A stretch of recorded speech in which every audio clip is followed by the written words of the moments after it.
बहुत बहुत धन्यवाद। आज आपने देर रात तक सीएम साहब का उद्घोषण। दूसरा सबसे बड़ा बात जो सर ने कहा वो कहा कि 5 लाख सरकारी नौकरी देने का वादा हमने कभी नहीं किया। हम लोगों ने 5 लाख सरकारी नौकरी देने का वादा कभी नहीं किया। ये दूसरी दुर्भाग्यपूर्ण स्टेटमेंट सरकार ने दे दिया है। उनका कहना है कि हम लोग आपको प्राइवेट नौकरी देंगे, भेड़ चलवाएंगे, बकरी करवाएंगे, मुर्गी पालन कराएंगे, लेकिन 5 लाख सरकारी नौकरी कभी नहीं देंगे। ये सदन के अंदर सरकार ने इस चीज को माना। अब आप बताएं कि जिस प्रकार से चुनावी रैलियां हुई जिसमें बोला गया कि हम स्थानीय नीति को 1932 के आधार पर बनाएंगे, 5 लाख सरकारी नौकरी देंगे, आज ये सरकार ने यू टर्न लिया है और यू टर्न में ये कहा है कि हम 1932 का खतियान भी लागू नहीं करेंगे और साथ साथ 5 लाख सरकारी नौकरी भी नहीं देंगे, जो कि काफी दुर्भाग्यपूर्ण है। ये दो सबसे महत्वपूर्ण चीज जो मुख्यमंत्री जी ने सदन के अंदर कहा, मुझे लगा कि मुझे प्रेस वालों को ब्रीफ कर देना चाहिए। मुख्यमंत्री ने कहा कि हम नियोजन नीति 1932 के आधार पर नहीं बना सकते, तो ये चैलेंज होगा, मगर स्थानीयता के बारे में कुछ नहीं कहा। नियोजन नीति जब 1932 के खतियान को ही आप नियोजन नीति में सम्मिलित नहीं करेंगे तो नियोजन नीति में कौन आएगा, कहाँ का लोग आएगा, स्थानीय कौन होगा? जब तक आप 1932 के खतियान को डिफाइन नहीं करेंगे तब तक आप नियोजन नीति नहीं बना पाएंगे। उन्होंने ये साफ साफ कह दिया कि 1932 के खतियान के आधार पर नियोजन नीति नहीं होगा। इसका मतलब वैसे लोग स्थानीय नहीं होंगे जो 1932 के खतियानधारी हैं। सरकार ये बार बार कह रही है कि जो भी 10+2 यहाँ से कर लेगा वो यहाँ के 3rd 4th ग्रेड एम्प्लॉयमेंट के लिए एलिजिबल हो जाएगा। इसका ये मतलब हुआ कि आप खतियानी हैं लेकिन आपको स्थानीय नहीं माना जाएगा। 10th 12th अगर आप यहाँ से कर लेते हैं तो आप 3rd 4th ग्रेड एम्प्लॉयमेंट के लिए एलिजिबल हो जाएंगे। यह सरकार का अभिप्राय है। 5 लाख रोजगार के बारे में उन्होंने कहा कि हम 5 लाख नौकरी का नाम नहीं लिए, 5 लाख रोजगार देंगे, उसमें अभी भी हम कमिटेड। 5 लाख रोजगार, इसको कौन डिफाइन करेगा रोजगार क्या होता है? वही मैं बोल रहा हूँ। मुझे अभी भी याद है कि बकायदा स्टेटमेंट आया था और हर रैलियों में सरकार ने कहा था कि 5 लाख सरकारी नौकरी हम लोग देंगे, नहीं तो राजनीति से हम लोग संन्यास ले लेंगे। लेकिन आज के डेट में आप बताइए कि रोजगार का मतलब सरकार भेड़ चलाना, बकरी चलाना, गाय पालना समझ के रखा है सरकार ने। तो मुझे ऐसा लगता है सरकार की तरफ से दुर्भाग्यपूर्ण स्टेटमेंट आया है। सरकार को चाहिए था कि 5 लाख सरकारी नौकरी कैसे दे, उसको लेकर सरकार बात करे। स्कॉर्पियो और बोलेरो में चढ़ने वाले किसानों को लेकर जाया गया था। देखिए, स्कॉर्पियो किसान तो गए थे, किसान तो एरोप्लेन से ही इजराइल जाएगा, और तो स्कॉर्पियो बोलेरो से तो इजराइल नहीं जाएगा। तो एरोप्लेन से गए थे किसान, पहली बार उन लोगों को बाहर जाने का मौका मिला, तो उसमें गलत क्या था?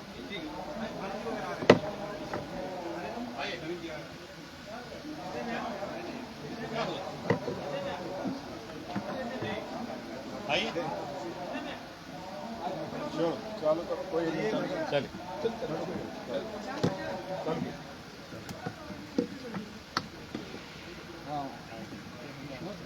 आइए।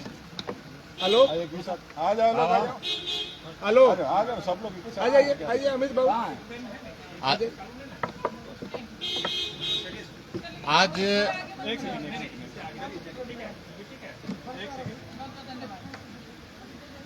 आज बड़ा धैर्यपूर्वक हम लोग सभी विपक्ष के विधायक माननीय मुख्यमंत्री जी की बातों को और उनके जवाबों को सुनने के लिए बहुत शांतिपूर्ण ढंग से बैठे हुए थे। इसलिए बैठे हुए थे कि आज पूरा झारखंड के नौजवान सड़क पर हैं, आंदोलित हैं, कहीं भाषा को लेकर, कहीं 1932 को लेकर, कहीं खतियान को लेकर लोग संघर्ष कर रहे हैं। और जेएमएम और कांग्रेस और आरजेडी गठबंधन ने जिस चुनावी घोषणा पर सत्ता पर काबिज करने का काम किया, और आज बड़ा दुख हुआ ये जानकर कि माननीय मुख्यमंत्री जी ने जब अपने वक्तव्य में ये कहा कि जो सत्ता 1932 के राग पर उन्होंने काबिज किया, अब खतियान को भी मानने से उन्होंने सदन में इनकार कर दिया।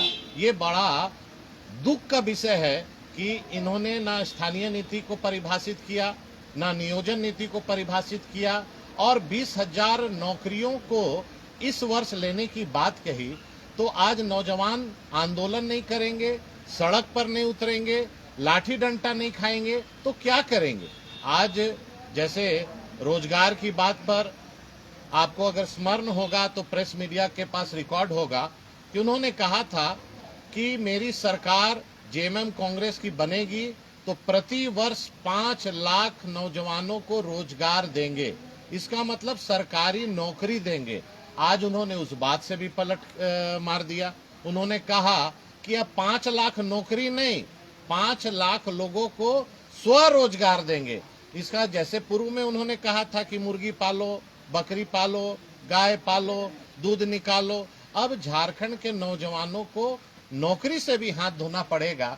तो ये आज के सदन में माननीय मुख्यमंत्री जी ने जो पीड़ा दी है, जो नौजवानों को दर्द दिया है, जो यहाँ के मूलवासी, आदिवासी और यहाँ के खतियानी रैयतों को जो पर्दाफाश किया है और जिस विश्वास पर ये सरकार बनी, उसके विश्वास को तोड़ने का काम किया। आज के सदन में सारे हम लोग विधायक उनकी बात सुनकर स्तब्ध रह गए।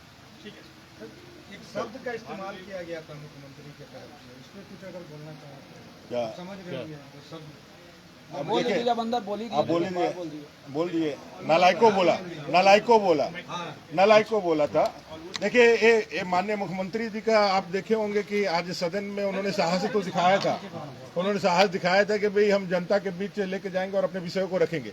और आपने देखा होगा पहली पारी में ही जब कटौती का प्रस्ताव पेश किया जा रहा था तो बीच में वो खड़े हुए और खड़े होकर के उनका दिमाग इतना विचलित हो गया, इतना जो उनके जो कहे कथनों से वो जब देख रहे थे कि वो सारी चीजें उनको याद दिलाई जा रही थी, इतने विचलित हो गए कि खड़ा होकर के उन्होंने अपने माननीय अध्यक्ष जी को महामहिम राज्यपाल तक संबोधित करना पड़ा। तो उनका मानसिक स्तर आज थोड़ा सा डगमगाया हुआ था और इसी डगमगाहट में उन्होंने इस शब्द का प्रयोग किया। तो आप समझ सकते हैं एक मुख्यमंत्री जी जो विपक्ष के विधायकों को नालायकों इस तरह के शब्द के साथ संबोधित करने का कोशिश करते हैं, तो वो लोकतांत्रिक परंपराओं पे, उसके आदर्शों पे, उनके मूल्यों पे कितना खड़ा होता है, ये उनके राजनीतिक सोच और उनके चिंतन और उनके विचार को दर्शाता है। देखिए, आज 1932 के खतियान को खारिज करके मुख्यमंत्री जिस प्लेटफॉर्म पर खड़े होकर के आज सत्ता में आए हैं, उसको भी खारिज करने का इन्होंने काम किया और अपने राजनीतिक समाप्ति के जो ताबूत है उसमें कील ठोकने का आज उन्होंने काम कर दिया है। इसके लिए मैं मुख्यमंत्री को बहुत बहुत धन्यवाद देता हूं कि उन्होंने अपनी बात से खुद मुकर करके सदन में पूरे प्रदेश में उनका चेहरा आज बेनकाब हुआ है। और जिस तरह से 5 लाख युवाओं को प्रत्येक साल नौकरी देने की वादा उन्होंने किया था, किस दिन किया था? विनोद बिहारी महतो जी के शहादत दिवस के दिन, और यहां तक कहा था कि नौकरी नहीं देंगे तो हम संन्यास ले लेंगे। आज उससे भी वो मुकरने का काम किया। आज वो झारखंड के युवाओं के नजर में भी धूल धूसरित हुए हैं। साथ ही साथ जिस तरह से उन्होंने मर्डर को मर्डर से जस्टिफाई किया, जिस तरह से बलात्कार को बलात्कार से जस्टिफाई किया, जिस तरह से लूट को लूट से जस्टिफाई करने का काम किया, ये एक मुख्यमंत्री का चरित्र नहीं हो सकता है प्रदेश के लिए। आज आप लोगों ने सुना होगा, ये पूरा प्रदेश आज शर्मसार हुआ। 1932 खतियान को लेकर मैंने कहा, यहाँ ना तो जज सुरक्षित है, ना पत्रकार सुरक्षित है, ना नेता सुरक्षित है, ना यहाँ बेटी सुरक्षित है, ना रोटी कमाने वाले लोग सुरक्षित है।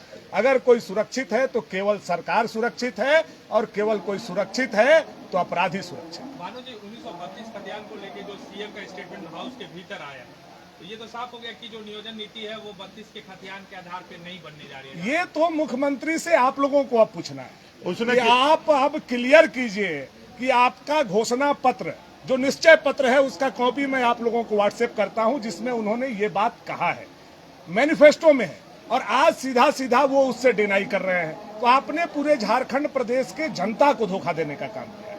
5 लाख लोगों को नौकरी देने का जो बात किया था वो आपके मैनिफेस्टो में है, उससे आप डिनाई किए हैं। तो युवाओं को धोखा देने का काम आपने किया। बलात्कार से बलात्कार को जस्टिफाई आप कर रहे हैं, तो ये महिलाओं के साथ अपमान आपने करने का काम किया है। निश्चित तौर पर आने वाला समय में ये सरकार गिरी हुई है, घिरी हुई है और जाने वाली। आखिरी सवाल है सर, तो मतलब बीजेपी स्टैंड कर रही है 1932 के साथ? नहीं देखिए, एकदम पुरजोर तरीके नहीं देखिए, आप बात को समझिए।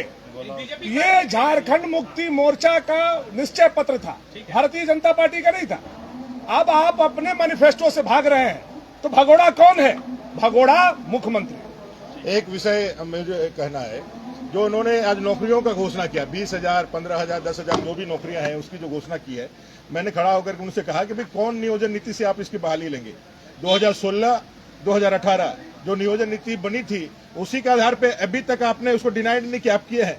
इसका मतलब रघुवर दास जी की सरकार में जो नियोजन नीति बनी थी आपने उसको अप्रूवल दिया है और उसी पे आगे बढ़ रहे हैं। मेरे 100% आप जो कह रहे हैं जिसको, लेकिन 1985 को भी इन्होंने नहीं रखा है। इन्होंने रखा है जो मैट्रिक और इंटर पास करेगा उसको जाकर के हम 3rd और 4th ग्रेड की नौकरियों में बहाली करेंगे।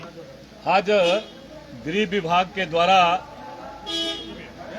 चर्चा पर माननीय सदन के नेता और राज्य के मुख्यमंत्री जी का उत्तर आना था और उस बजट मांग पर चर्चा में हमने राज्य के एक ज्वलंतशील मुद्दा बांग्लादेशी घुसपैठिए और उसके कुप्रभाव कि किस प्रकार से बांग्लादेशी घुसपैठियों की पहुंच झारखंड की राजधानी रांची से लेकर के और साहेबगंज पाकुड़ जिले तक हो गई है, किस प्रकार से राष्ट्र विरोधी गतिविधियां चल रही है और उनकी पहचान कैसे की जाए। 1951 की जनगणना और 1952 की मतदाता सूची को आधार बना करके वो उनकी पहचान की जाए, इस विषय को लेकर के हमने सदन में लाया था। और जुल्फिकार अली भुट्टो का वो संकल्प भी मैंने देखा सदन के माध्यम से सरकार तक रखा कि किस प्रकार से एक बेहतर बांग्लादेश की सोच लेकर के इस दिशा में काम चल रहा है। सीमावर्ती क्षेत्रों की जनसंख्या को बदली जा रही है और वो उस बात पर हमें आशा था कि माननीय मुख्यमंत्री जी सदन के अंदर इसका जवाब देंगे, लेकिन पूरा राज्य ने देखा है कि बांग्लादेशी घुसपैठिए हमारे रोजगार छीन रहे हैं, उसके मुद्दे पर कोई सरकार का जवाब नहीं आया। बांग्लादेशी घुसपैठिए यहाँ देश विरोधी गतिविधियां चला रहे हैं, उस पर कोई उत्तर नहीं आया। और मुझे लगा कि तुष्टीकरण के रास्ते कम से कम देश के लिए मुद्दे पर ये सरकार कुछ कहेगी, लेकिन ये सरकार से निराशा हुआ।